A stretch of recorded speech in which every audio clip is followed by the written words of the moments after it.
Hello and welcome to the Doofcast, a film and TV podcast from Doof Media. I am your host, Scott Daly, and joining me, as always, is that his canon, or is he just happy to see me? It's Matt Freeman. How's it going today, Matt?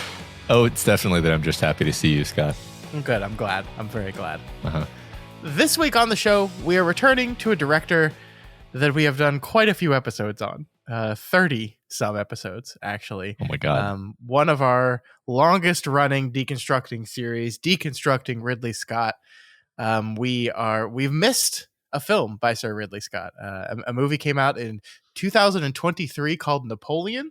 It technically had a brief run in theaters and then found its home on Apple TV Plus, where it disappeared and no one even knows it exists anymore, including us, until yesterday. So we're going to be talking all about Ridley Scott's Napoleon. And then, Matt, oh my gosh, it's Doof Media Christmas over here. Because Andor has returned. Season 2 of Andor has officially started with a 3-episode premiere that came out this past Tuesday. We have watched all 3 episodes, and we're going to wrap up our discussion this week talking about what we think of the first movie in season 2. That's right. Good things can happen in this world. It's all thanks to Napoleon. All right. Let's get into it, Matt, and talk about Ridley Scott's Napoleon. Everyone around here. What is this costume you have on? This is my uniform. Everyone so near. I led the French victory at Toulon. What is your name? Napoleon. As the course of my life just changed. Napoleon. I am destined for greatness. But those in power will only see me as a sword. I suggest you take the throne As a king. Holding on. Shall we vote? Matt, what is this movie all about? Allegedly, it's about an epic that details the checkered rise and fall of French Emperor Napoleon Bonaparte and his relentless journey to power through the prism of his addictive, volatile relationship with his wife, Josephine. This movie was written by David Scarpa, who, by the way, also wrote Gladiator 2, the last Ridley Scott film we talked about. It was directed, of course, by Sir Ridley Scott and stars Joaquin Phoenix as the titular Napoleon and Vanessa Kirby as his wife, Josephine. Matt, this is going to be an interesting conversation. Let's start it off with, what'd you think of Ridley Scott's Napoleon? I enjoyed watching this movie. As usual, I have a complaint about the description of the movie, which is that nowhere in that description does it mention that this is a comedy.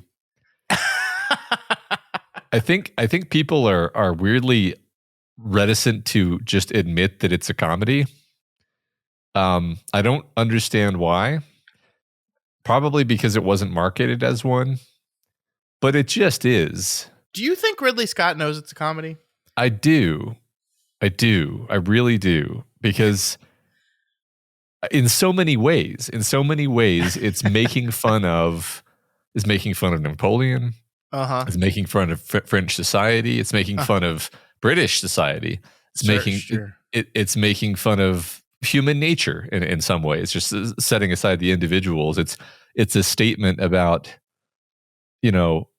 us and how we are, where Napoleon kind of stands in for how dumb men are, you could say. I mean, it's so fitting, right? Like the Duelist was Ridley Scott's first film, which was all about the corrupting nature of toxic masculinity and how it can destroy us men.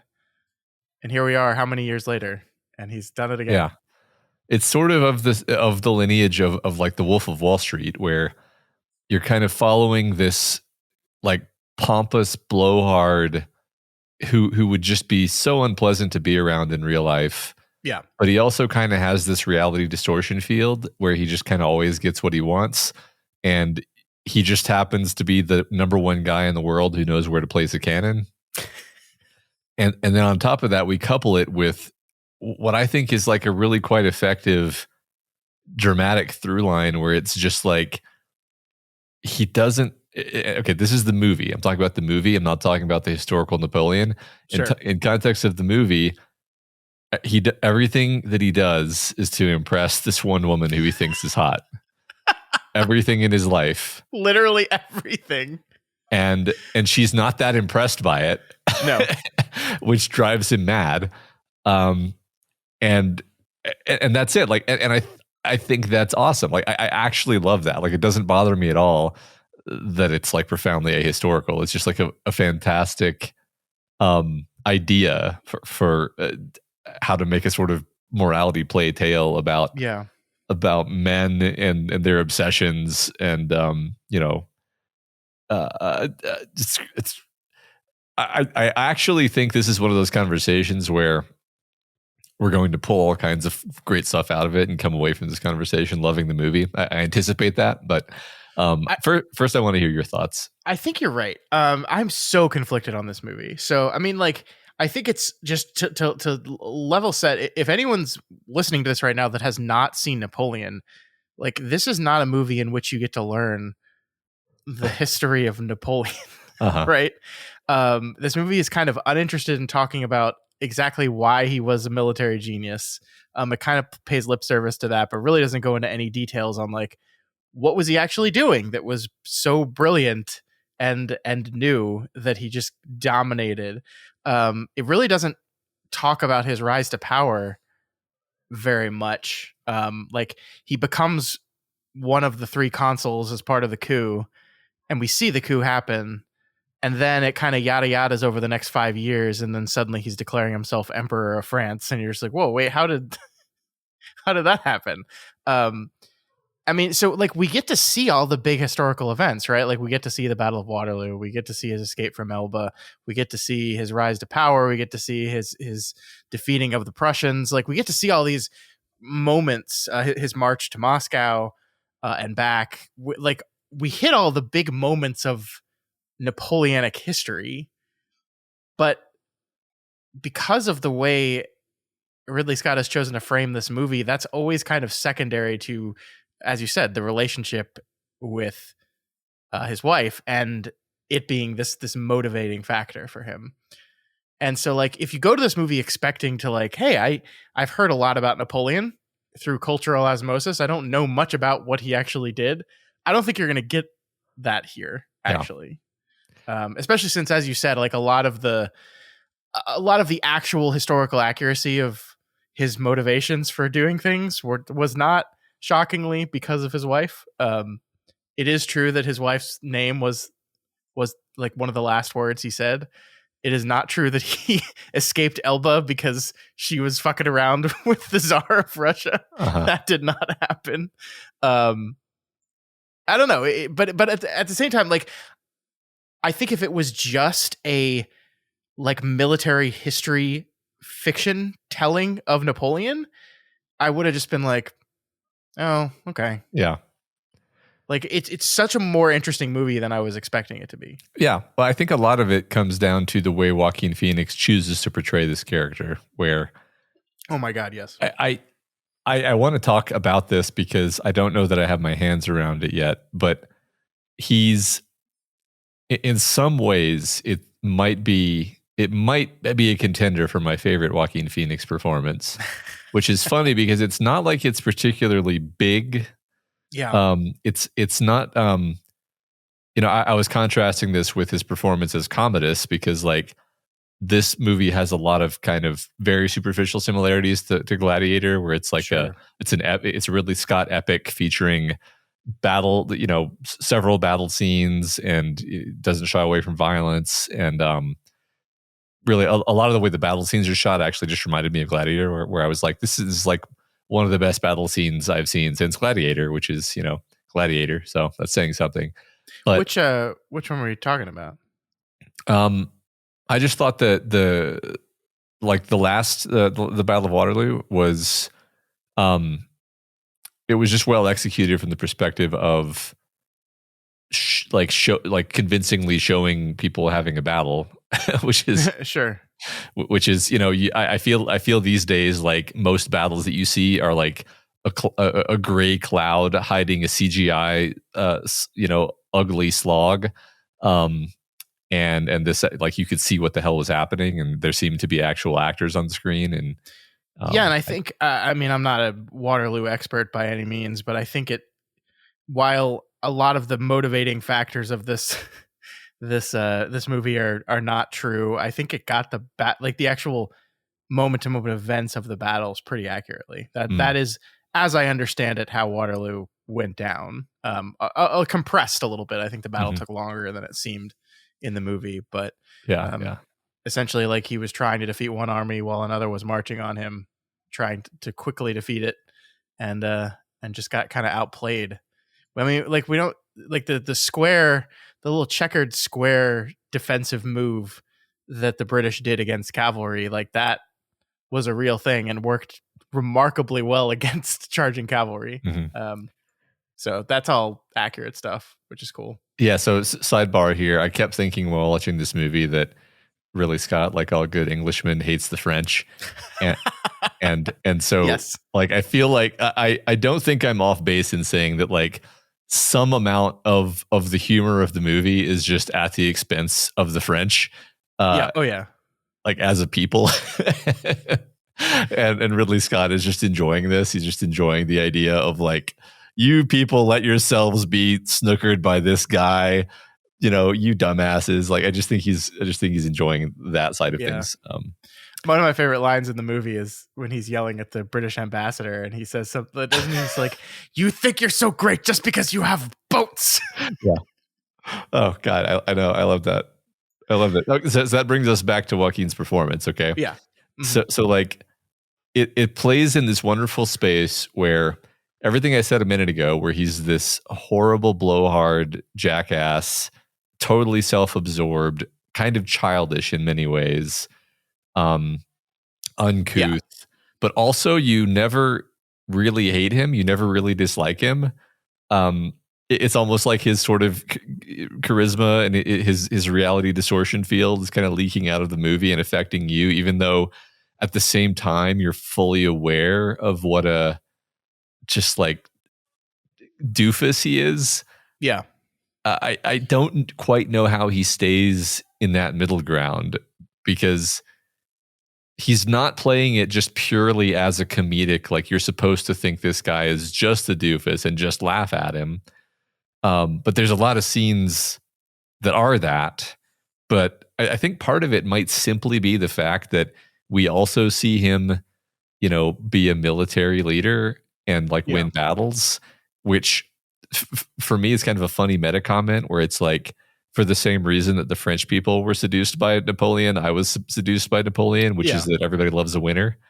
I don't know. Do you feel the same as me about this particular performance? 100%. I think this is so fascinating, and I love Joaquin Phoenix. He's one of my favorite actors. I think he has this ability to do quiet. Like, the thing I kept thinking about a lot during this was The Master, which is this performance that is so muted, and like his emotions are so clamped down in that performance, but he has to emote so much to you.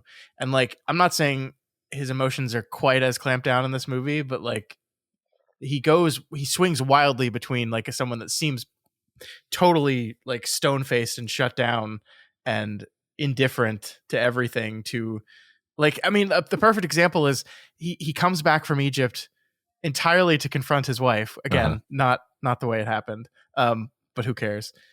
And he starts the conversation as Napoleon the Emperor, essentially, where he's yelling at her, he's dictating to her, he's like commanding her, and then like halfway through the conversation a switch flips and she's got the upper hand suddenly, and she's dictating like how this is going to work and what we're going to do. And it's just this fascinating switch, and you believe both versions of the same character, and you believe they're both the same person.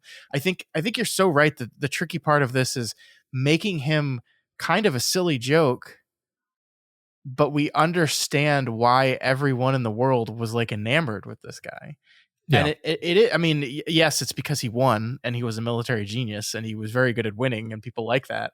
But it's more than that. Like he simultaneously is this like this insecure cuck and like a in charge commander. Yeah. Like at the same time. Right. And like I don't even know like as a director how you communicate that to Joaquin Phoenix is like, this is what I want you to do. But like, man, it's just, you see it immediately. Like even the very first battle he does where he, charges the fort. Yeah. Like he just comes up, like he's standing there like defiantly. And then like suddenly he's terrified and you can tell he's terrified and nervous. And like, and it just like, it all comes through. Yeah. I mean, like Joaquin Phoenix, like the whole movie's on him and it's an incredible performance. Yeah. Right. I think that was an interesting scene because the way that worked on me specifically was it was important to show that he is human. He's capable of fear in the face of violence, just like anyone really. But he still did charge. He still did climb the ladder. He still did command the cannon fusillade. So he's never physically cowardly. He's afraid, but he's not cowardly. And like that's part of the whole thing is like he's never really just bluster. Like if you actually buy, I think one funny thing about it is you begin to like buy into this worldview that he has. So for example, he'll write these letters where he's like, I am heartbroken because my dear friend, the Emperor of Russia, has betrayed me. I will try to resist my melancholy and go seek him out in Moscow with my army or whatever. And like I think if I had like read that letter in a textbook, I would have been like, okay, but he's not actually like sad about this. He's just expressing his annoyance. Yeah. And watching the movie, you're like, no, he's actually sad. Like he's kind of a kid who, like, I feel like he's almost always earnest and like straightforward in his communications. He's never scheming or duplicitous. He's just like, I'm going to do this and we're going to do this. Mm-hmm. And then you didn't do what you said you were going to do. So now I have to go conquer your country.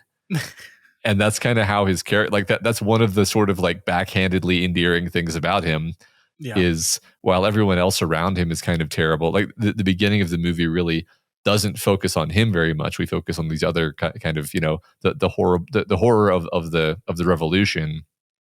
And he's almost like a breath of fresh air coming into that. I think that's actually dramatically effective because we see the revolution. It's terrible. It's violent. It's pointless.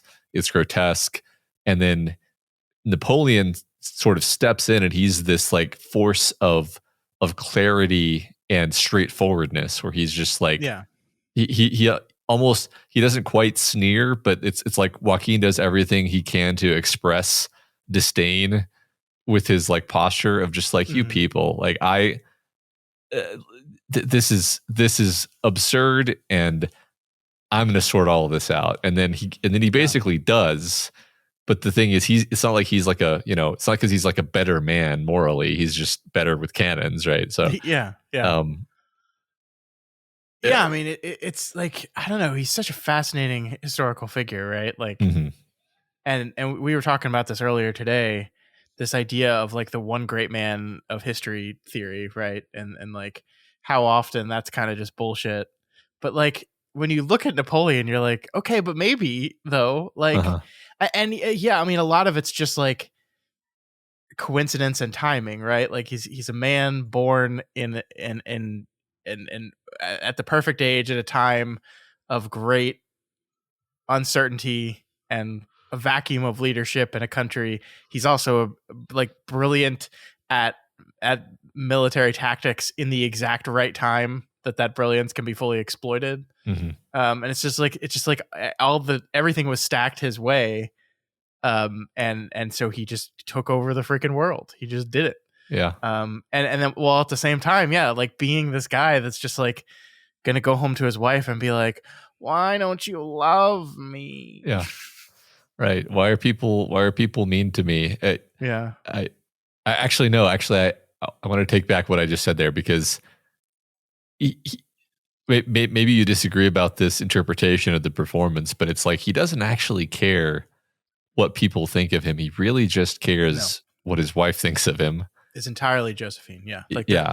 the entire lens of the movie is, what does this woman think of me? Like, to the point where like he divorces her. He doesn't want to. Yeah. But he does it because he needs an heir. And he finally gets his heir. And the first thing he does is take the baby and walk it down to Josephine and be like, look what I got. Yeah. Like, be proud of me, please. Right. Exactly. He totally, and he's, but before that point, he's like pathetically sort of going to visit her. And God, I love that scene so much, because he's like pretending everything is fine. Like, okay, yeah, now you got your little chateau over here, and I'll come visit you. This is great. We got through it. We got through it, babe. And she's like, I've lost everything. Yeah.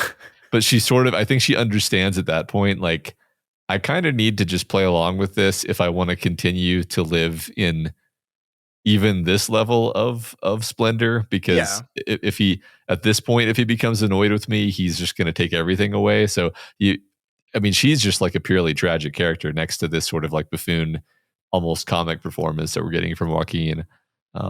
Yeah, I mean, well, like literally from the very beginning, like that's her. We're told specifically she's not really that into him. Mm-hmm. But he's fucking Napoleon Bonaparte, and it's like, okay, I guess I'm gonna hitch my wagon to this guy. Yeah, I don't really like him. I'm flirting with another dude at my wedding feast. And then the sex scenes in this movie, by the way, just absolutely incredible. Repeatedly, it's just the same uncomfortable Jackrabbit style. It's just not. Oh my god! It's just not appealing. Like, and Vanessa Kirby, like we've been talking up Joaquin Phoenix because he's remarkable in this film, but Vanessa Kirby does a very great job being this also rather complicated woman, because there's a part of me that thinks that at the end of it all, like she had developed some feelings for him. I don't know if we want to call it love, but yeah, I mean, like one of the things, I mean, this is bringing real fact into a movie that plays very loosely with it, but one of the things I understand is that when she had the Tsar to visit her, one of the reasons she entertained him was because she was desperately asking to be able to join Napoleon in exile. Like she wanted to go to Elba. And that, I don't know how that fits into the view of this movie we see. I mean, it is true that as she's dying, as he's marching on France, like she's like, Napoleon is coming. I can't get sick now. Napoleon is coming. So there definitely is part of that she, or maybe it's literally just she understands that this is her purpose. This is her job. That he's going to come to her, and she's going to be there always waiting for him. Yeah, because that's what he wants. Yeah, I think I like that. I think, at least setting aside the history of it all, I feel like the character came to have a fondness for him. It might not have been the kind of love that he wanted from her. Yeah, I mean, he wanted like obsession. Yeah, he wanted the feelings that he felt reciprocated. Right. He wanted her to think about him as much as he thought about her, and she was just too mature, honestly, to ever be that head over heels for somebody. But I don't know. I thought like just the idea that he's doing a campaign in Africa or whatever, but like all he's actually thinking about is his sweetheart back home. It's the movie just yada yadas over these like they call him like, you're our Caesar, and the reason is because he keeps like marching into foreign lands and winning battles, but we rarely actually see that. We're just kind of told about it because, and that's because the point of view of the movie is so focused on what he is concerned with. and he doesn't give a shit about these battles. I mean, he does, but like, I think like cinema wise, we're meant to think that he doesn't really, because like I'm thinking of the battle in front of the pyramid, which I have no idea if that happened that way, but like he literally looks bored. He's like, this is not an army that is even worth fighting. They basically just fire cannons. The enemy horses freak out because they've never seen cannons before, and the enemy army like basically surrenders. Like I have no idea if anything like that ever happened, but it's sort of this portrayal of like he doesn't want to really be here. Yes, he's technically winning these victories, but these aren't meaningful to him. Yeah, and like even the fact that he's this great military leader is not something that he seems to even particularly take pride in. It's just like, it's just kind of him doing his job. This is just his job. He's just happens to be really good at it. I guess later in the movie he becomes proud of it and he kind of like brags about it. But I mean, but it's all in service of his destiny, which in his mind is her. And yeah, I mean, so, like he knows he's good at this, certainly, and he knows like, I mean, it's not that he has no ego. I think he certainly does. But it's just like the way that's depicted. I think you're right. Is so interesting. Like the scene with the mummy where they pull the mummy out of the tomb and open the sarcophagus, and he just looks at it. That's so fascinating to me. I thought about that scene for such a long time because it's like, again, Joaquin Phoenix is playing that as this is presumably a great pharaoh. I don't know what pharaoh that was supposed to be. There's probably some truth to that story, but I don't know. But he's seeing like the dead corpse of a great leader, a guy who cares about legacy and future, and like it's just a body, just a corpse. And when he goes to touch it, I love that it slumps on its own to his side as if like avoiding his touch. Yeah. Even this dead pharaoh isn't interested in him at all. Yeah.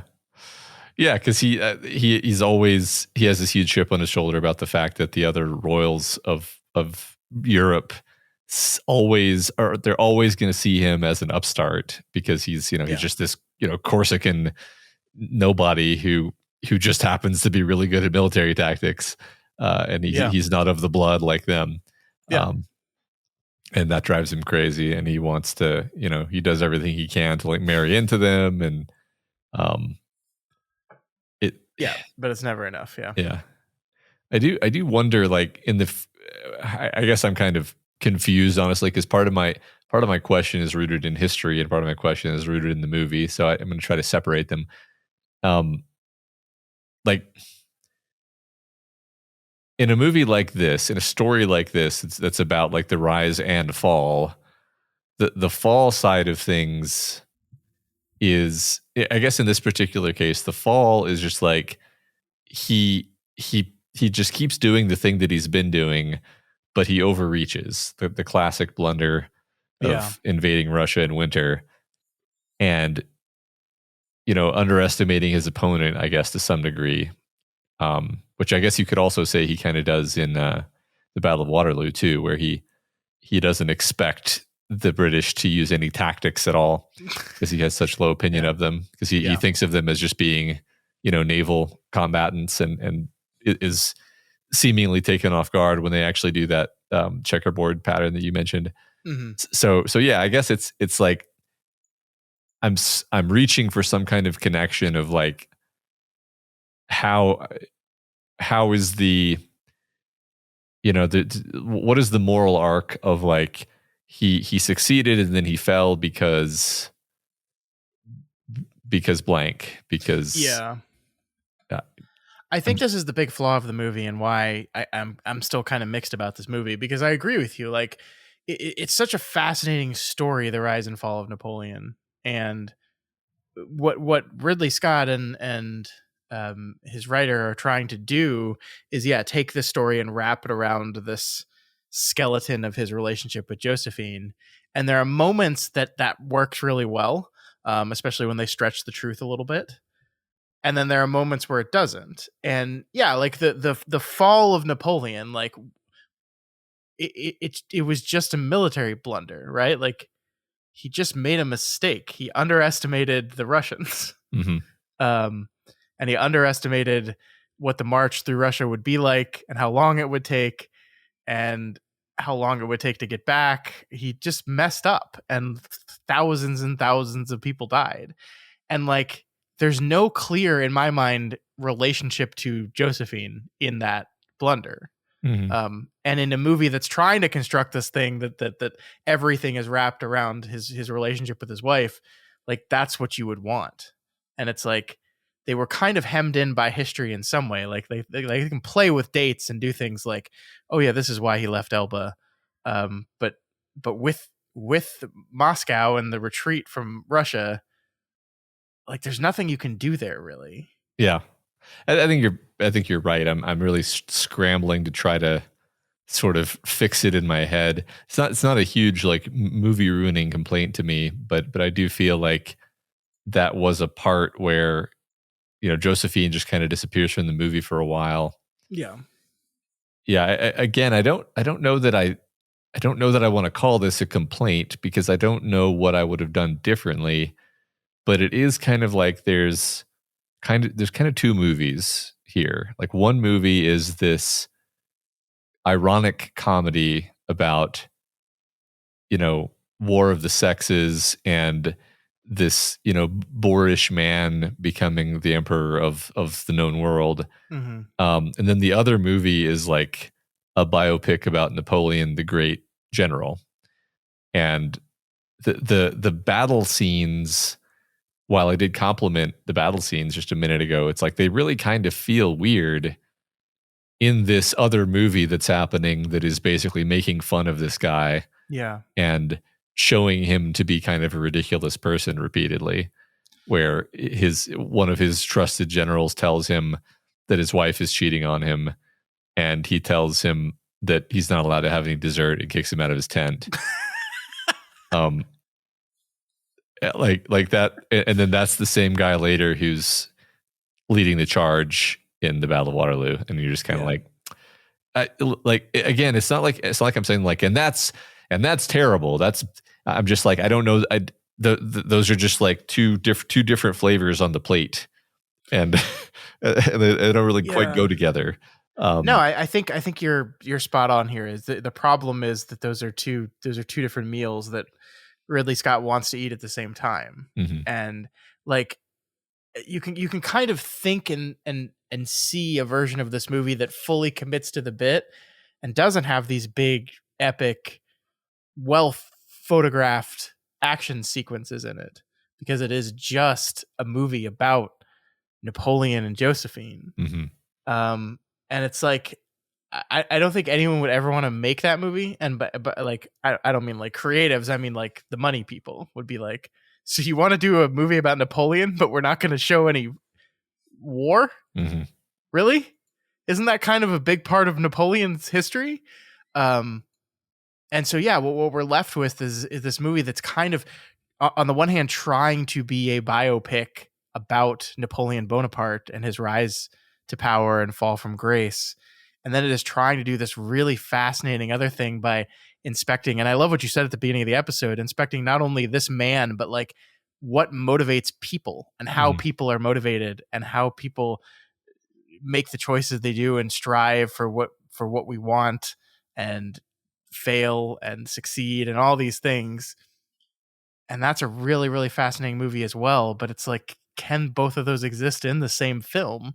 I guess, I mean, the answer is ultimately yes, because they're here and this is not a bad movie, but it's not a great all-time movie either. Certainly, yeah. I mean, I think that's because it's so long.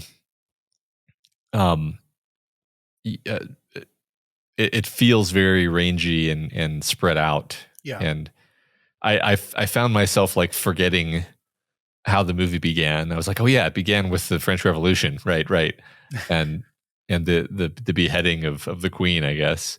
That's we get to see the death of Marie Antoinette. Yeah. Which, by the way, can we just, folks out there, I understand things are bad right now. We're not in love with our government right now. Can we stop using the French Revolution as this like paragon of the revolution that we need to go through. The French Revolution was awful. Yeah, it was terrible. It was pretty gross, and it was disgusting and ineffective, and it led to an empire, and then the freaking monarchy returning again for a while. Like it failed miserably and was awful. Let's stop using the symbol of the guillotine as like hell yeah. No, the Reign of Terror was awful. They were just killing anyone. Yeah, it didn't matter who you were. Right, they just killing you. It was like the worst of humanity and the worst of like mob mentality and mob justice, and it was awful. It always offends me when people do that. So yeah, I agree. Agree with you, Scott. Anyway, what were we saying? Oh yeah, Napoleon. He fixed all that. He fixed all that. He sorted it right. Like I think the movie is conscious of this, the idea that it takes a while for him to enter the movie. Right. We see him at Marie Antoinette's execution, and he just kind of gives this understated reaction, like thoughtful reaction of like, okay, I'm not gonna make that mistake. Yeah. And you know, you're projecting on him somewhat because you know that he's Napoleon. And then like it's funny then, like I feel like the next scene we see him in is this thing where he's sort of being hired by the revolution to pull off this impossible task of recovering the harbor, recovering the town that has been taken by the British. And he's very like stiff and formal, and sort of he almost comes off as like stupid, like in the sense of being totally uncharismatic in that moment. That the only thing about him that's charismatic is that he's like stolid, I guess. And yeah, gosh, I don't know. It's so you can almost go like moment to moment in this movie and just like dig into all the little details of Joaquin's performance. There's so many things. There are things that I just texted you where just single moments where it's just like an acting choice that you can just dig into, like where he asks about the personality of the Emperor of Russia, who he's never met, and his friend, you know, his whatever general, whoever he is, says like, well, he's afraid more than anything of being killed in his bed like his father. And Joaquin goes, ha ha ha. And you're just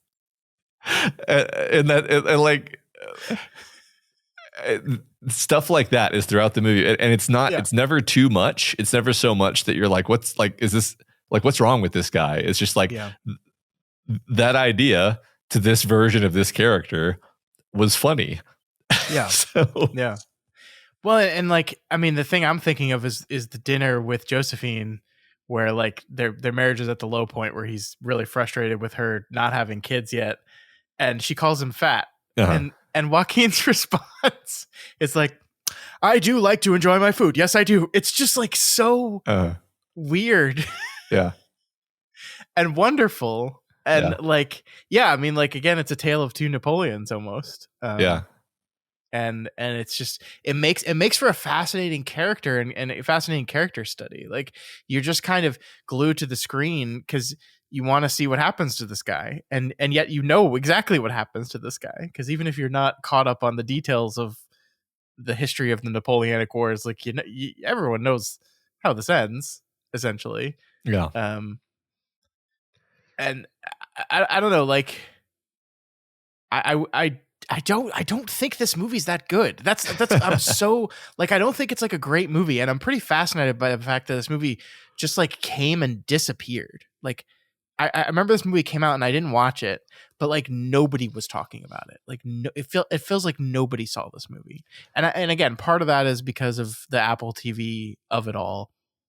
But it's just like it's I was expecting like a ho-hum boring movie that didn't have anything interesting to say, because I would have thought that a movie that had something to say and was interesting, more people would have talked about it.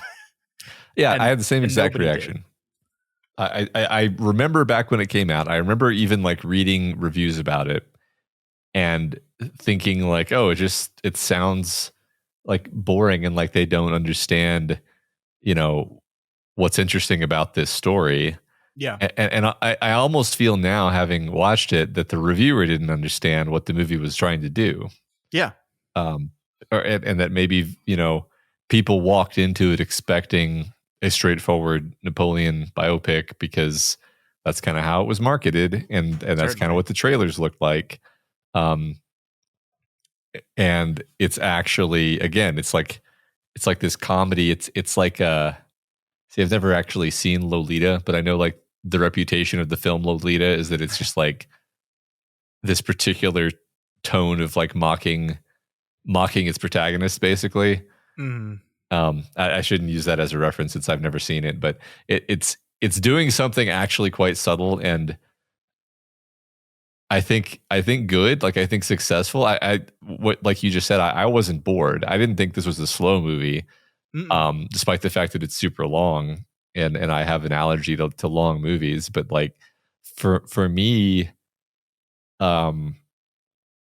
this falls in the Venn diagram of Ridley Scott, like understanding what the script was going for, or let me rephrase. That sounds overly pejorative, because I actually think Ridley Scott is great. It's just Ridley Scott's specific talents overlap with the thing the movie is trying to do. Yeah.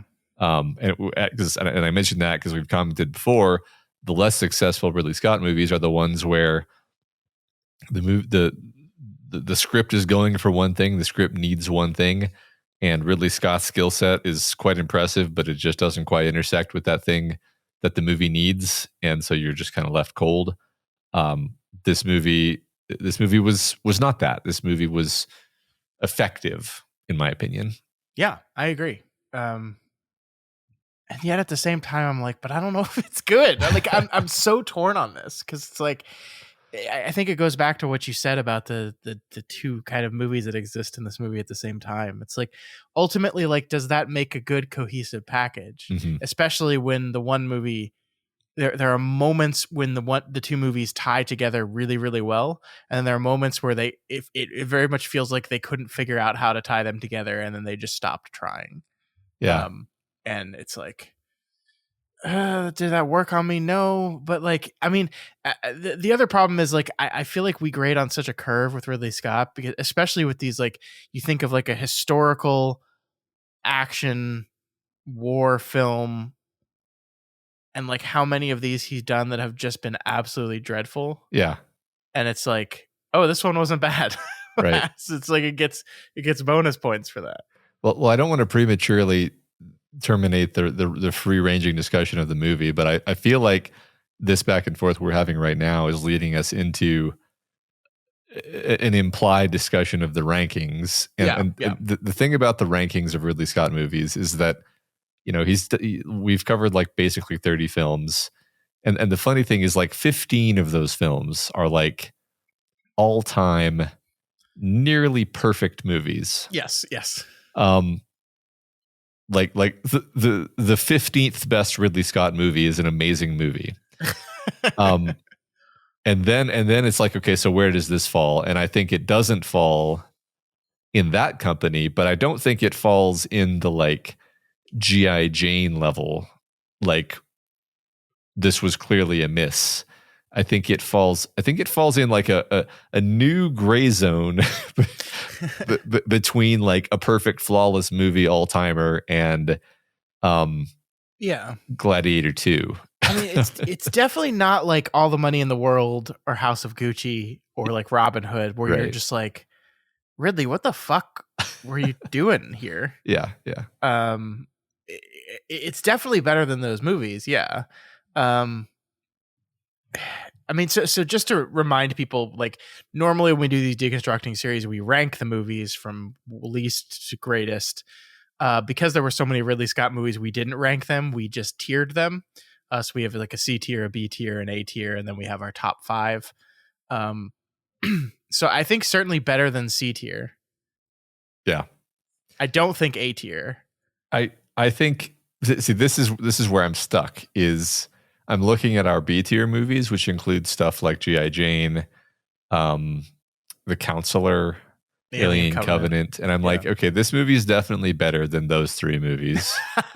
And is it better than Black Hawk Down? I think probably. It kind of feels like on par with Black Hawk Down. Yeah, funnily enough, like the Good Year, A Good Year, which is like such a... That's the Russell Crowe wine one, right? Yeah. I think maybe the fact that the Russell Crowe wine romantic comedy. I think the fact that I'm comparing with A Good Year is because I basically see this as a romantic comedy. So like I feel like it's high B tier, possibly even low A tier. Yeah, I mean, I think the problem I have with that is like back to kind of exactly what you said, which is that like 1, 2, 3, 4, 5, 6, 7, 8, 9. We have 10 movies in the A tier. Yeah. And these are like 10 of the greatest movies of all time. Right. I mean, like this is Alien, Blade Runner, Thelma and Louise, Gladiator, Matchstick Men, Kingdom of Heaven, Director's Cut, The Martian, The Last Duel, American Gangster. And I'm surprised we put The Duelist this high, by the way. I mean, I really like that movie, but I'm surprised to see it this high. But yeah, like, is this one of the greatest movies of all time? No, but maybe. But it's better than Alien Covenant, so it is. Yeah. Yeah. Again, like I said, I wouldn't really argue. I would just sort of insist that it be like either top of B tier or bottom of A tier. And I understand. I think it makes sense not to include this in the hallowed company of Alien. Of Alien. But like, it's a high B. It's a high B. Yeah, I think that's fair. I think that's a fair place for it. I definitely like it better than Gladiator 2. Like, right. Gladiator 2, I would go so far as to say a movie that I often actively disliked and ended up being okay with by the end of it. I agree. Yeah, and we put that in B tier. Is just a reminder. Not only a few short weeks ago. That's a good point. I never actively disliked this movie. I never. Yeah. It comes down to it. Like I liked this movie. I didn't love this movie. It was going for something really interesting, which is always worth a lot with me. Yeah. And I thought it was relatively successful at achieving that. The only I think what we agree is kind of the main strike against it is that it like sort of overreached and it had a bunch of stuff in it that like while kind of fun. Like I'm never gonna poo-poo like a genuinely well done battle scene. It's like, well, this doesn't really belong in this movie though. So yeah. I mean, I think what I'll say to wrap up this whole conversation is we finished off our Ridley Scott series back in 2022. I don't remember when it was. And the last two films we watched at the time were The Last Duel and House of Gucci. And we were kind of at a loss because The Last Duel is one of Ridley Scott's greatest films. Like truly, it's an excellent movie. Just a reminder, if you haven't seen The Last Duel, please do. It's a really good movie. Yeah. And House of Gucci is like Ridley Scott, in my opinion, at his absolute worst, which is just like, it was an uninspired, bad movie that didn't really feel like it had anything interesting to say at all. And when we finished that series, we were like, man, Ridley Scott, he's an old guy. And I think we echoed this frustration when we were talking about Gladiator 2. And we're like, you only got a few movies left in you, buddy. And this is the thing you're going to make, House of Gucci and Gladiator 2. Like, this is the stuff you're going to make. And I look at Napoleon and I'm like, oh no, like this is much closer to The Last Duel than it was House of Gucci. Yeah. And it's like, it's a movie that has things on its mind, that wants to talk about stuff and really examine stuff to the point where I'm just like, hell yeah, more of this. So does it work completely? No. But would I take 10 more of these over one more Gladiator film? Yeah, 100%. Sure. I don't normally use the word underrated, but I would call this underrated. And I say that mainly because I've like never heard a good thing about it. Yeah. And it's like, well, like why? It's good. It's again, didn't love it, thought it was good, admired what it was going for. And, if you're looking for a fun kind of engaging, interesting movie with a lot of good performances and some cool battle scenes, and then a very unusual and interesting dramatic through line that's kind of comedy also. Mm-hmm. Go for it. Watch it. Yeah, totally. Do you think Napoleon ruined the sideways hat in the same way Hitler ruined the skinny mustache? Where like people were like, well, we can't do that anymore. Probably. Although now I don't know enough about actual European history of hats to really say, honestly. You're not an expert of European hat history? I'm so disappointed, Matt. Actually, like one of the things, and the movie never states this explicitly, so like this is just me supposing, but it felt like the hat is already out of style by the time Napoleon's fall comes, but he's just like super committed to his look. Yeah, the hat is an interesting symbol of like he's always kind of fussing with the hat. There's a moment at some point where the hat, like he's wearing the hat kind of crooked, and then he turns it. Yeah. And then he turns it. And I remember noticing that as being like, what does that mean? What does that symbolize? It's one of those things where like I wonder if like, you know, because in modern cultural understanding, the hat is so like it is Napoleon. Like that hat is part of what we understand is Napoleon. And like, I mean, that hat probably started as just like the military uniform style of the time, right? Yeah. And it's just like only retrospectively became the Napoleon look. But you do wonder, even of the time, like when Napoleon was so well known as this giant emperor, like do you think that like that look became in its modern time like synonymous with Napoleon to the point where after he fell, no one wants to dress like that anymore? Probably. Yeah.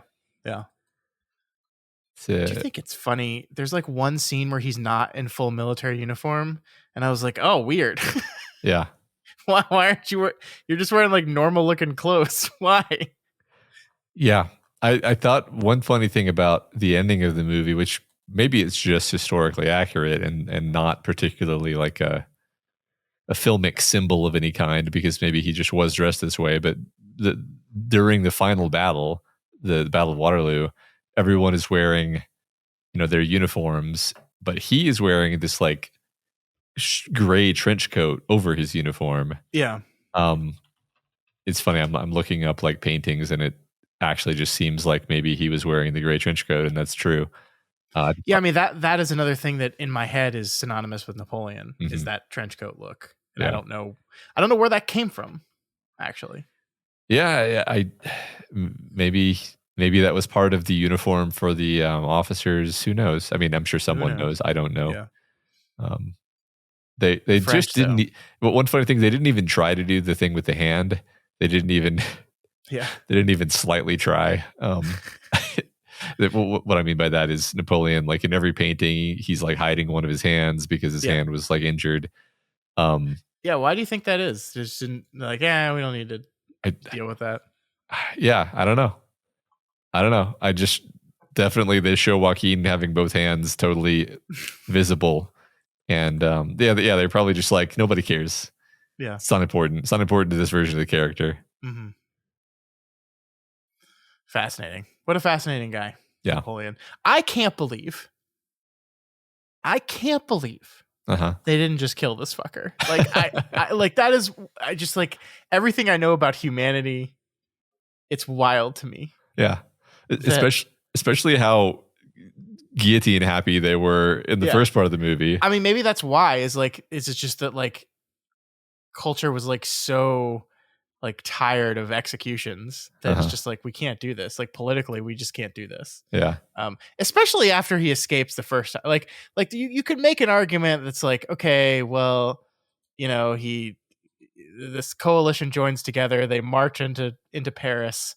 And they basically demand he abdicate, and even like the rest of the French aristocracies is like, we all agree now. Right.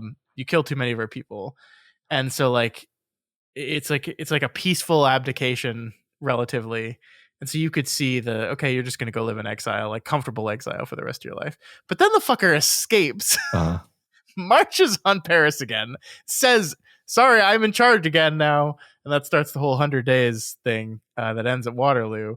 And then they don't kill him again.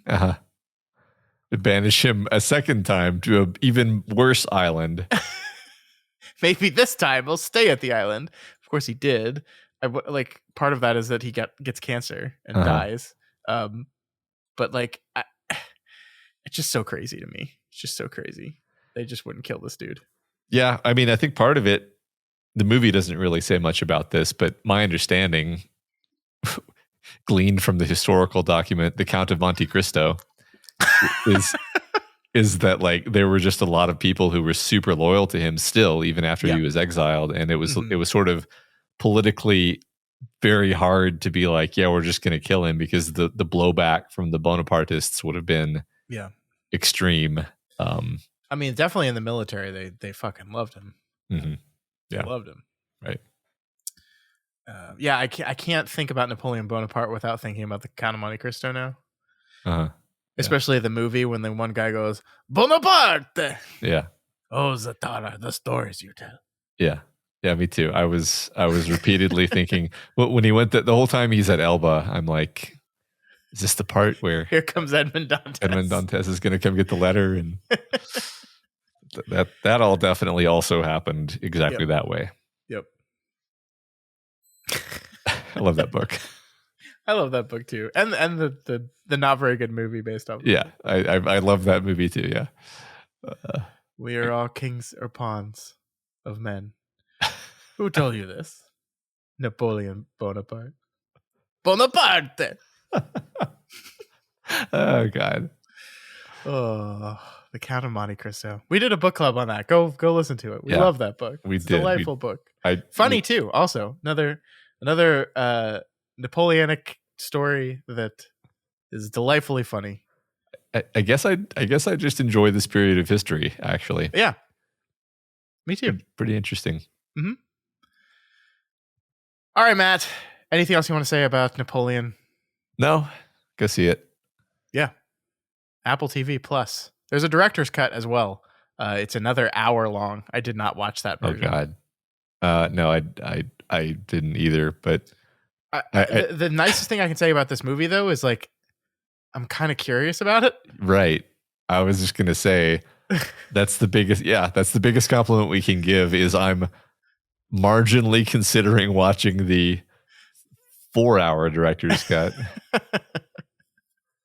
If someone tells me like with Kingdom of Heaven, like that became like the thing, right? Is that like, the director's cut actually is just a better version of the film. And if someone tells me that about this movie, I'll be like, fuck. Okay, fine. Let me clear my calendar. Yeah. All right. Napoleon, Apple TV. Go watch it. Yes. Doof. Then you know what else you should watch? Andor. Andor what? The show. Okay. Cassian Andor, Sorry, a Star Wars story. This is a joke my children keep making every time I mention Andor. Is they say and or, like and/or. No, I gotcha. Yeah. Let's move on. No, it's a very good joke, Matt's children. You should all be proud of yourself. Yeah. Andor season 2 is out. Before we get into these first 3 episodes, Matt, let's refresh. Maybe we have some listeners who didn't listen to our coverage of the first season of Andor, maybe don't know how we feel about this series. So Matt, Andor, do you like it? I think it's fair to characterize our previous discussions of Andor as rave reviews. And I would stand by those. Yeah. I think it's not an exaggeration to say that Andor has possibly saved my appreciation of Star Wars as a thing. Yeah. That all the other Disney TV shows especially have like slowly squashed and destroyed. I think beyond anything Star Wars, like season 1 of Andor is just brilliant storytelling, like flat out. It's complex and rich and detailed and wonderful in all the ways you want it to be. And it's pretty remarkable we got it, and it's even more remarkable that we're getting 12 more episodes, Matt. Yeah. So the first 3 episodes of Andor, spoilers obviously for all of season 1 and these first 3 episodes that are available right now on the Disney Plus streaming service. Matt, so what did you think? What did you think of our return to Andor? I'm really enjoying it so far. I sort of imbibed it so quickly,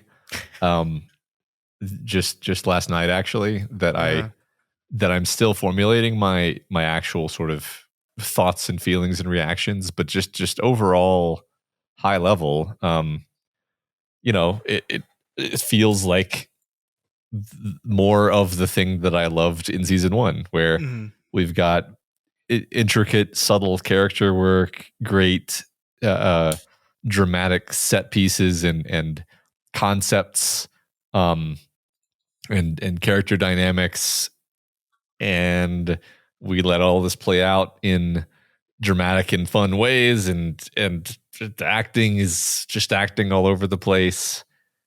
And I love these first 3 episodes. The first 3, probably everyone sort of knows this, but the way they're going to do this is they're going to release the episodes in chunks of 3. And it also so happens that like those chunks of 3 correspond to like a single, story, and then there's going to be a time skip, and then there's going to be another single story out of those 3 episodes, and there's going to be another time skip. Yeah. My understanding currently anyway. So I'm sort of viewing these 3 consecutive episodes as being like the first Andor movie of this, story. Because that's just kind of how it felt to me watching it. What do you think? Yeah, I mean, I don't think these 3 episodes are like the best Andor has ever been. But I was immediately like enthralled by them regardless. Like there's just, I think it's really interesting that I'm so used to Disney like playing a last time on Andor thing whenever you boot up a new season. And at least for me, they didn't play anything like that. So I went into this, I hadn't seen Andor since it came out. And I went into this as like, how much do I remember about these characters in this story?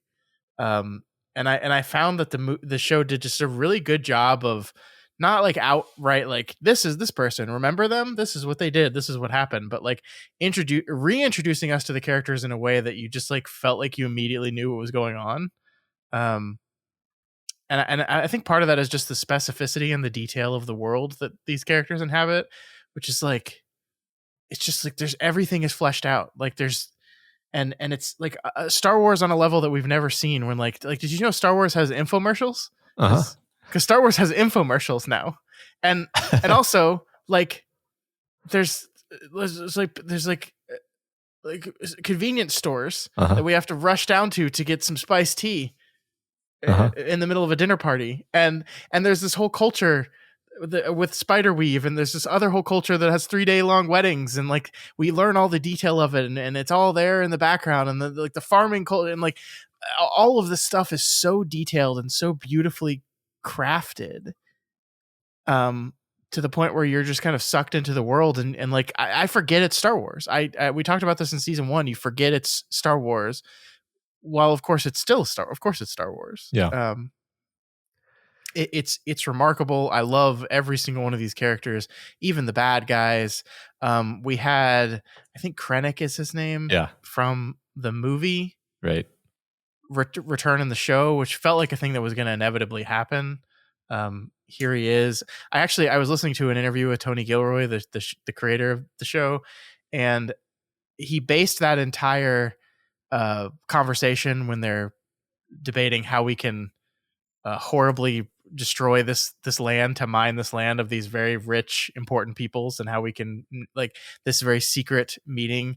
He based that off of, I forget what it's called, but there was essentially in Nazi Germany, a meeting that happened like over lunch one day, where like all the high ranking members of the Nazi party got together and just discussed the final solution and just kind of game planned out how they were going to do it. And he based a lot of this conversation off of that, because in that they wrote everything down. They wrote it all down, and there's like detailed records of this conversation, exactly what happened and what they talked about. And so a lot of that scene was based off of that. Yeah. There's a movie called Conspiracy which is just that. That literally just the whole movie is that that conference. I believe I'm referencing the right. Yeah, I think you're right. The right movie. But yeah, that's it. That's really interesting. The Krennic thing, I also was sort of like slightly dreading the idea that we're going to bring Krennic into this, because I was like, oh, here it comes. You know, Andor was successful, and now we're going to drag all the other tedious Star Wars stuff into this. And I didn't feel like that at all. It just felt like, oh yeah, of course he would be here. Yeah. Like this makes sense, and like it connects everything up, and then you see our ISB officer characters like they are behaving consistently as the characters that we expect them to be. Yep. And that's all I really need. My favorite character.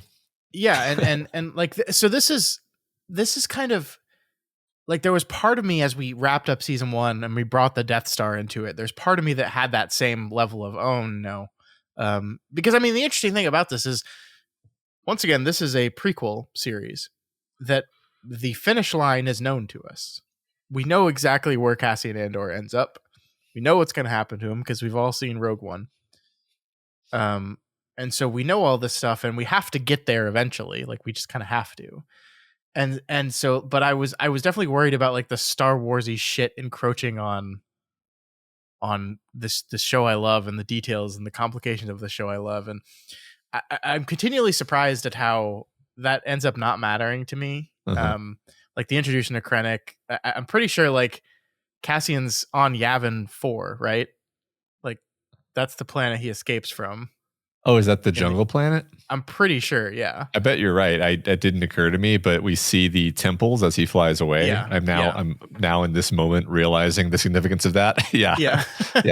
So like, yeah, again, like that's a Star Wars Easter egg that like you could very easily make that an eye rolly. Like, of course we have to do something like this, and instead in this, it just functions as a, hey, wasn't that fun? But really has nothing to do with any of the plot or character work we're doing. And so like I'm increasingly like, we're just making all the right decisions constantly. And like, yeah, like any fear I had going into the series on what the success of it or maybe lack of success of it, because as much as we loved it and it was critically acclaimed, like the show was not watched by that many people comparative to some of the other Star Wars shows. Like would damage and it would damage what Andor is. And the opening sequence like completely distilled that for me, because it's just this wonderful sequence where we catch up with Cassian, we figure out what he's doing. He's pretending to be a test pilot that's infiltrated this Imperial base. They want to steal this new prototype TIE fighter. And he's having a conversation with this Imperial woman that they've convinced to basically be a double agent, to betray the Empire and work for them, risk her life. And Cassian is having this speech with her where he is simultaneously like being truthful about things like, you know, this is important, this matters. It is like, this is what we do it for. These are the risks we take. These are the things that matter. He's also trying to manipulate her into doing what he wants her to do. And he's doing both things at the same time. And like, in that moment, watching that unfold, I was like, "Oh fuck yeah, we're back! Yeah, we're so back, man. We're so fucking back." And then it devolves into this actually surprisingly fun action sequence. I think the interview I listened to, Tony Gilroy was like, "Yeah, people got on our case about how slow the last one started." So I was like, "Ah, fuck you. We'll give you a 10 minute TIE fighter sequence." That's it's funny because it's also funny. It's also comical. And I thought that was interesting. Like for the first few seconds of it, I was like, what are we doing? This, and then I was like, well, Andor is like because it's been a while since I watched Andor, I have it sort of calcified in my head as this like serious drama, but there's definitely moments of humor in Andor. Like oh yeah. a lot of the stuff with what's the weasel guy? Cyril. Cyril is funny, right? There's a lot of And humor his mom, in yeah.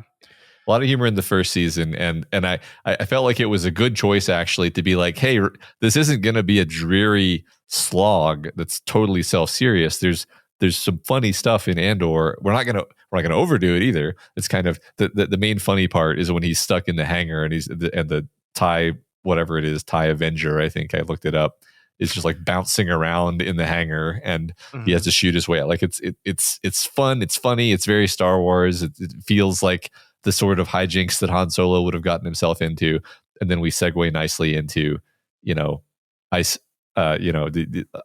high level Empire security meetings, which is what we're all here for. Yeah, plotting how we're going to completely demolish an entire world. Yeah, just to get lens coating for our reactor lenses.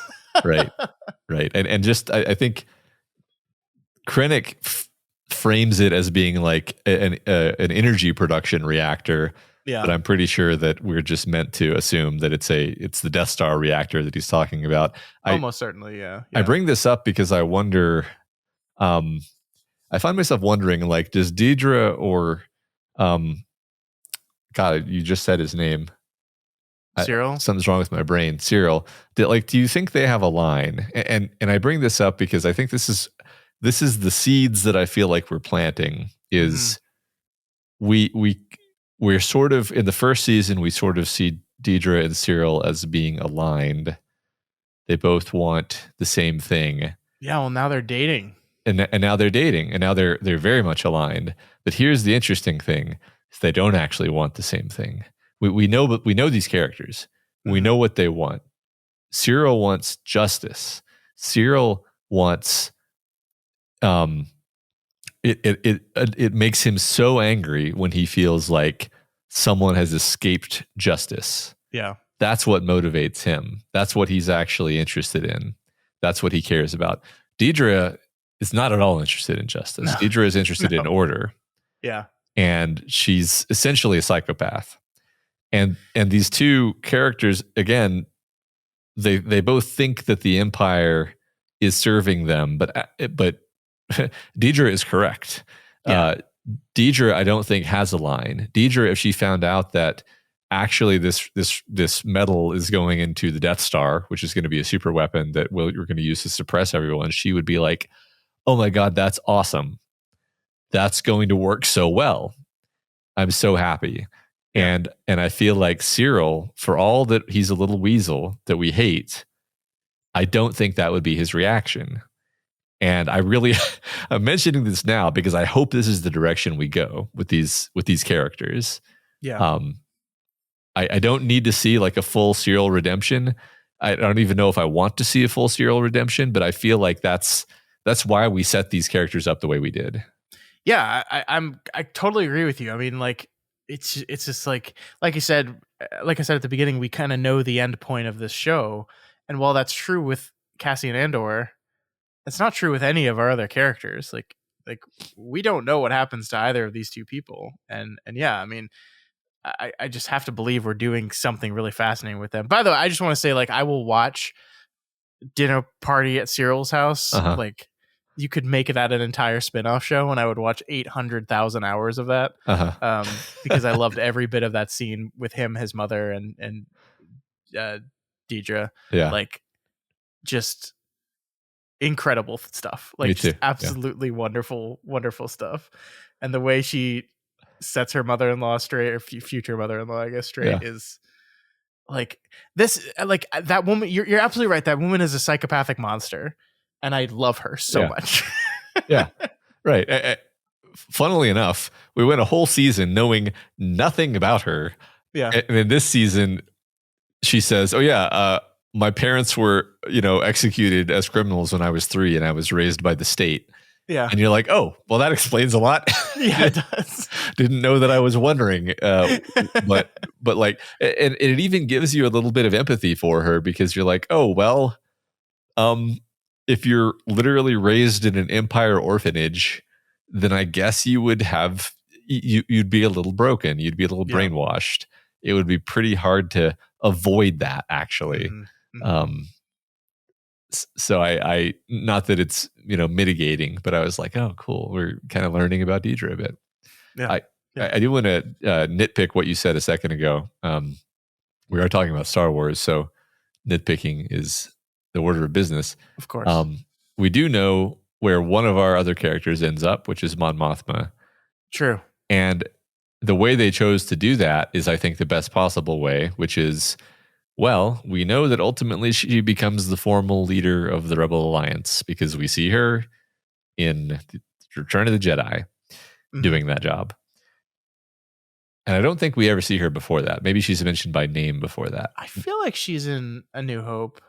She's part of leading the attack on the Death Star. Is she? From one of the ships. Maybe not. I don't remember. They might just mention... Yeah, I don't remember. I thought they at least mentioned her name in A New Hope. Anyway, we know that she is no longer in the shadows by that point. And we have constructed her character in a way where we know that getting from where we are now to there is going to be incredibly painful for her because it's going to destroy her family. Yeah.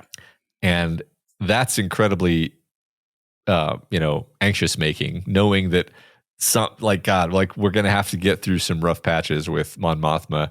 And yet we also kind of know that she's going to make it. But what that looks like, man, am I curious to see how they do that.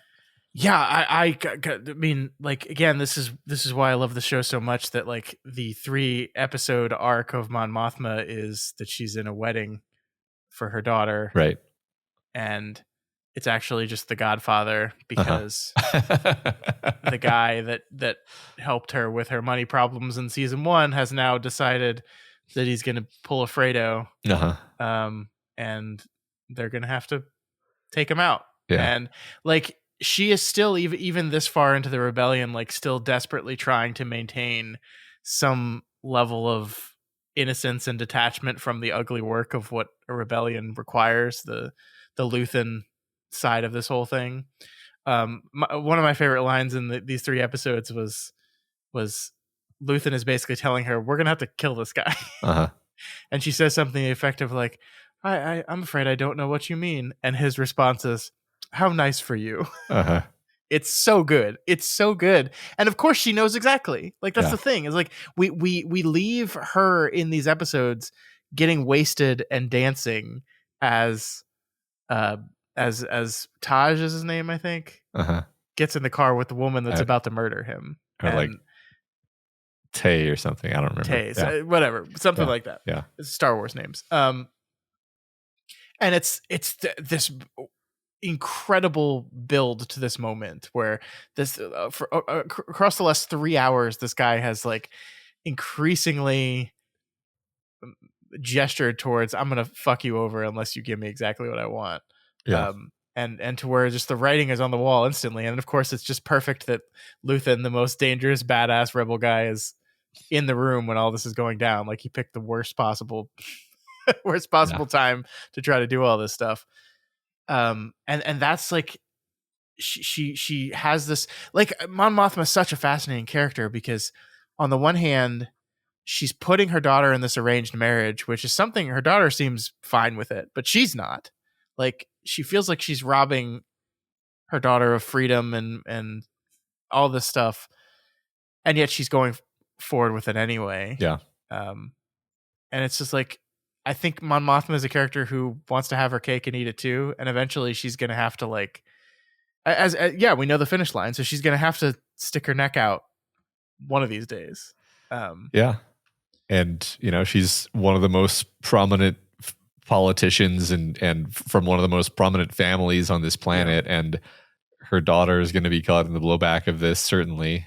Her husband, like, all of it. Man, God, her life. Like they are living this very, very comfortable, extravagant life. That's part of why Fredo betrays them, is because he's looking around at all these people and is like, you're all doing really good. And I'm not. And that's not fair. You just spent infinity dollars on an ancient artifact to go like pointlessly show off your wealth at this wedding. And I'm unraveling like Jerry Maguire at the beginning of Jerry Maguire, which is such a fascinating thing, because while all that's happening, we're also cutting back to our illegal aliens hiding out on a farming planet doing farming labor, right? Yep. I swear to God, I don't know if Tony Gilroy said in the interview, he wrote this a while ago, he's not trying to make a comment on the current arguments we're having in our country, but man, it's timely. Yeah. And so, yeah, the contrast, but these are the leaders of the rebellion. These are the people funding and trying the rebellion against this evil empire, but they are not feeling the cost of any of this. Whereas we see these other people are, and it's just this incredibly powerful contrast. And it's like, you kind of know eventually this is all going to have to blow up. Yeah. And something's going to happen, and you're just kind of waiting for it. But yeah, the cutting that Tony Gilroy does in these 3 episodes between what's happening on the farming planet, the fear these people have of being discovered, and then she's almost raped. It's awful. The extravagance during the wedding, and then what's going on Cassian's planet, which is Yavin, I guess.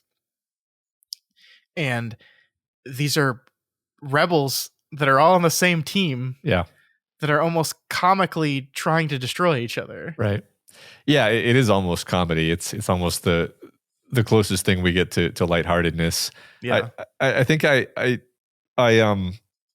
heard some criticism of that section, but I think the way it works for me is I just see it as being connected to the bigger thing we're doing, which is like the rebellion needs leadership. It needs and it needs inspiring leadership. Like this is to me sort of the great painting that Andor is creating as a show, is like the rebellion needs a figurehead, a leader of honor and inspiration and goodness, and that leader is going to be Mon Mothma.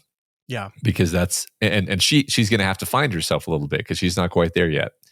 And Cassian Andor is going to play his role in what that comes out as. But here's the thing about Cassian Andor is that Cassian Andor, like you said a few minutes ago about the way this show opens, he's kind of half Mon Mothma and half Luthen Rael.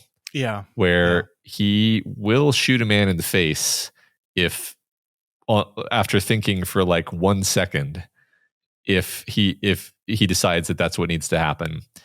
Totally ruthless. On the other hand, he has this spark of hope and this image of possibility and beauty that was really instilled in him by his mother. Yeah. And he's got those two sides in him. That's what makes him the great protagonist. That's what makes him the guy that the show is named after, I think, is, where does the soul of Andor, where does the soul of Cassian Andor actually end up, and how do we and how does that evolve? Yeah. No, it's a great point. So seeing what's happening on this planet where we've got these rebels that are just not held together by anything, it's because they lack any kind of leadership. They lack any kind of North Star. And that, I feel like that's what we're doing with this story and this season. And I think I'm right about this, but we'll see. Yeah. And he's seeing that and internalizing it for sure. I think you're just right. And I also think like there's this really important contrast the show is doing where we are cutting back in between, like what happens in these 3 storylines, right? We have Cassian Andor steals a ship, has this bumbling problem on Yavin 4 in which people that are on his team that they are funding are killing each other, and he leaves them to dead, basically. Yeah. On the Mon Mothma thing, like what the big movement of this episode is, we're now going to murder a man who helped us like hide the financial goings of the rebellion. We're gonna have to take him out back and Fredo him. Meanwhile, what is the Empire doing? The Empire is planning this elaborate like genocide, essentially, of this entire planet of peoples. And it's just like, this is what you're up against, right? You're infighting in this backwater planet. You're, killing your own people that have decided that they're going to betray you. Meanwhile, the Empire is 20 fucking steps ahead of you doing diabolically evil stuff. Yeah. You are so over your skis. You're fucked. Like this is the rebellion is in full swing now, but they're fucked unless they figure some shit out. Yeah. No, it's a great way to open the season, I think. Yeah. I just can't overstate how well done this storytelling is. I deeply love it all. Yeah. And like I said, the like world building in Star Wars is never something I really fucking cared about. Like, because Star Wars world building is so loose and fluid and yada yada yada. But like the detail of the show, like the tactile detail of it, even on like the farming planet, where just like these people fixing these things and fixing the silos, and you understand how it all works, and the detail of the audits that the Empire is going from sector to sector doing these audits. It's all so good. Yeah. And it feels like a world. It feels like a fleshed out world. Every planet is different. Every planet has its own culture, its own history, sayings and things that are done. Yeah. It's really, really great. Yeah. Here's one detail that I loved, and I don't know that they're like saying something with this, but I just will give them the benefit of the doubt and say that they are. But the song that basically opens the show, the season 1, is it diegetic music of, Cassian walking through the red light district of this shithole rainy planet, where he ends up murdering 2 guys shortly after this. But as he's walking through the red light district, it's playing this particular song. This it kind of sounds vaguely techno, but it's kind of like alien. It's meant to be like a pop song in the Star Wars universe that he's hearing. It's being played on in this environment that he's in.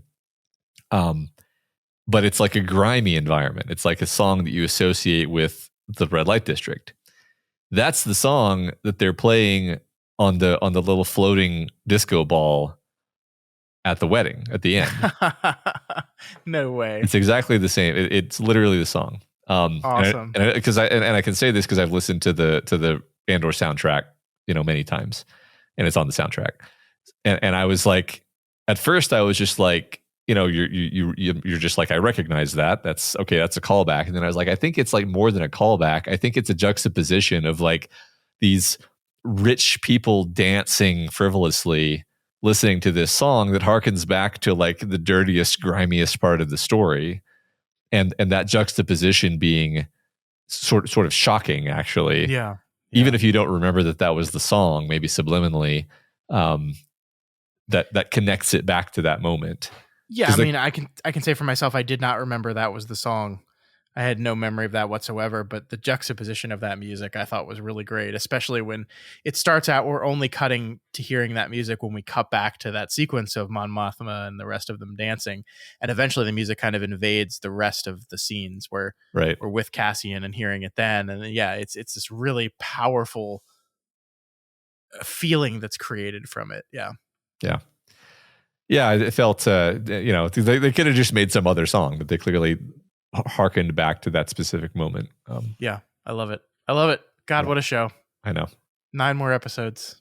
I'm so happy. Are you, so like, there's part of me that's very happy we're going to get 3 hours of this every week to watch and talk about.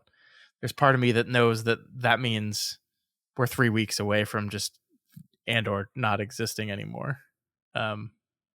So are you for this release structure or what do you think? No, I think this works really well. I think if you dragged it out over 9 weeks, I would just go insane. I think releasing it in chunks where it's like each chunk is sort of its own movie, works really well. Like, because you can just blow through it, and then you're like, okay, I feel like we finished that. I know there's going to be more, but I feel like we finished that piece of the story. Yeah, that makes a lot of sense to me.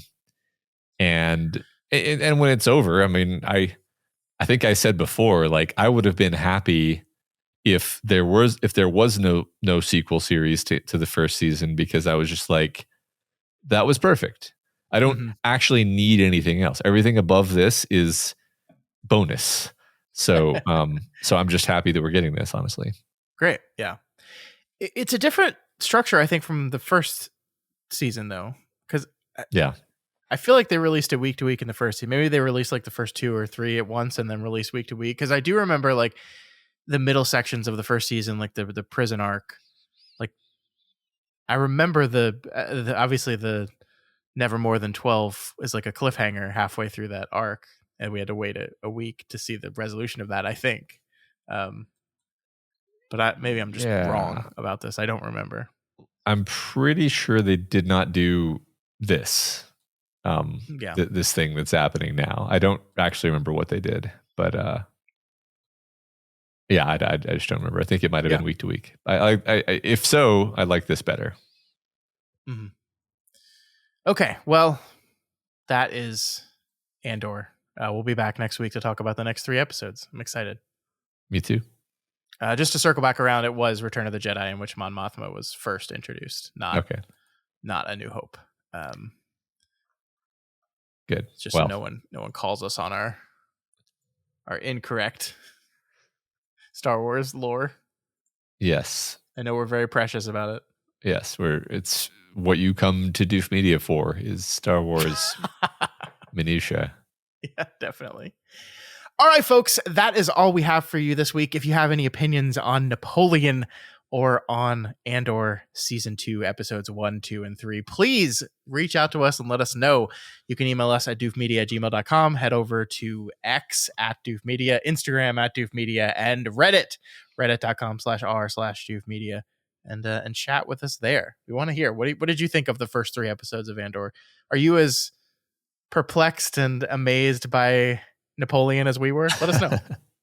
Yeah, if you're not subscribed to the Doofcast, we encourage you to subscribe and ensure you never miss an episode. You can find us on all of the major podcasting platforms. And if you want to support us, please consider becoming a patron of Doof Media. You can head on over to patreon.com/doofmedia and join us and get a whole bunch of bonus podcasts and information and getting to participate in votes and all that cool stuff. This week, we just released our newest episode of 2, our From podcast. We released our podcast covering episode 9 of season 1 of the show From. We're having a great time talking about that one, and we're going to be doing the finale in just a couple weeks. So there's that bonus podcast, and then a whole years and years of bonus podcasts on there as well that are available right now if you want to listen in. If you don't get enough of us from here and Flanagan's Wake in 1 week, there's a whole lot more over there. Yeah, we did a whole treasure trove of episodes covering Stephen King adaptations that are just there. They're always there. The backlog of bonus content just grows and grows and grows. So never goes away. Yep. So there's the value is incredible. Mm-hmm. It's almost too valuable. I think we should make it less valuable, honestly. Yeah, we should take some stuff on there and put in the Disney Vault. We should have the Disney Vault. I agree. Yeah. Also, please consider rating and reviewing the Doofcast on Apple Podcasts. Each review helps us get more exposure and introduces new people to the content that we make here. That is right. All right, folks, that's it for this week. Next week, it's time, Matt, for Guillermo del Toro's Pinnochio. So that's what we're going to be doing next week. We're going to be watching the stop motion animation version of Pinnochio. Awesome. I'm super excited about this because I'm mad at myself for never watching this, and finally going to correct that.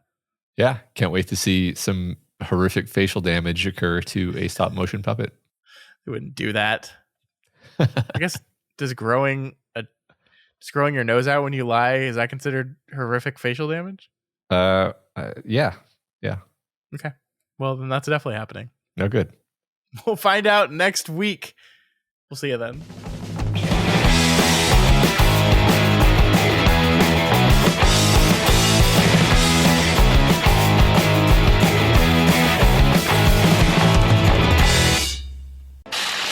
My name is Doof, and you'll do what I say. My name is Doof, and you'll do what I say.